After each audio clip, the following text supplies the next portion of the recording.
अस्सलाम वालेकुम जी। ये बकरा देखें आप, और इसकी जो अगली टांगे हैं और अगली टांगों के दरमियान वाला नीचे वाला जो हिस्सा है, एक और केस आपके साथ शेयर कर रहे हैं। इसके अंदर जो है वो इन्फेक्शन काफ़ी ज़्यादा हो गई है और इसके ऊपर डाला गया पेट्रोल, काला तेल, और ये स्किन इन्फेक्शन भी उसी की वजह से हो गई है। ये सारी हार्ड हो चुकी है और ये यूरिन वाला हिस्सा जो है और ऊपर से जो ब्लैडर है और ये भी काफ़ी ज़्यादा जो है ना वो हार्ड हो चुका है।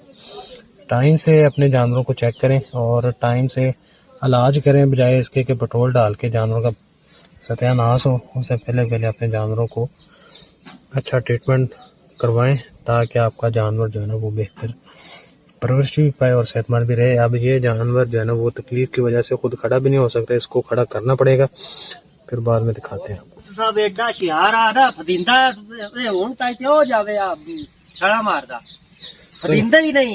कोई नहीं, हो जाएगा परली लात हुन हफ्ता डेढ़ विच एंजो जेड़ा ना एंजो हो गया जे, नहीं ते माए सूतरे या खैरी मेरी लीली लेला दो वे एंज मारदे फदिंदे ही नहीं। खोल जान ना खुले छड्डे हुन फदिंदे ही। ब्लैडर ठीक है, पेशाब कर रहा हां ते इधर सोच वही होई इधर वाली लात ਨੂੰ ਇਨਫੈਕਸ਼ਨ ਹੋ ਗਈ ਥੋੜੀ ਜੀ। हां होया वेखी है जेड़ा ना ਉੱਪਰੋਂ ਸੁੱਜੀ ਹੈ ਨਾ ਪੈਟਰੋਲ ਦੀ ਵਜ੍ਹਾ ਦੇ ਨਾਲ। हला आ सोच जेड़ी पई ਇਹ है ਜਿਹੜੀ ਸੋਚ ए जेड़ी है ए सारी सोच है बाली।